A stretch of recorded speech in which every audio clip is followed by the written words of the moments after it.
Health authorities have further narrowed the dosage interval for booster shots and reiterated calls on teenagers to partake in the vaccination campaign here in the country. I have SHIN Ye-EUN here in the studio with details on that. Ye-EUN, good to see you back. Thanks for having me, Sunny.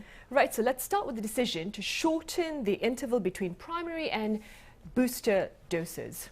Right, so Prime Minister Kim Boo-kyum on Friday announced that everyone aged 18 and older can get an extra jab just 3 months after their primary shots. He said this was a decision made after consulting with experts. Discussions on reducing the gap between full vaccination and boosters had been taking place for months, not only in Korea but around the world. Up to now, most people like seniors aged 60 and over or those at high-risk facilities had to wait at least 4 months, while others had to wait 5 months.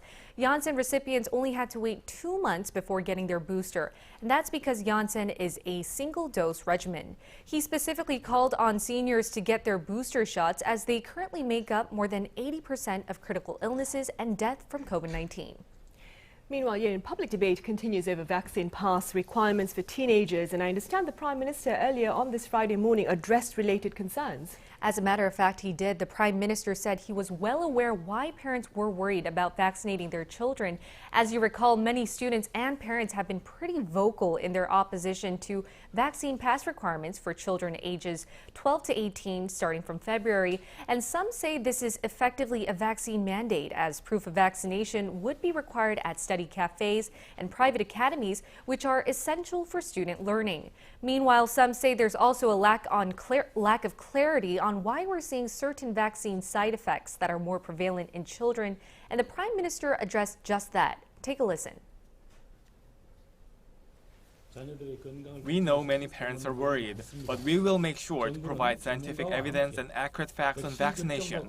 Our future depends on teens, so we will make sure to be more careful and considerate and provide information on any vaccine side effects. Authorities are also planning to launch mobile vaccination services where medical workers will visit schools to administer COVID-19 vaccines from next week.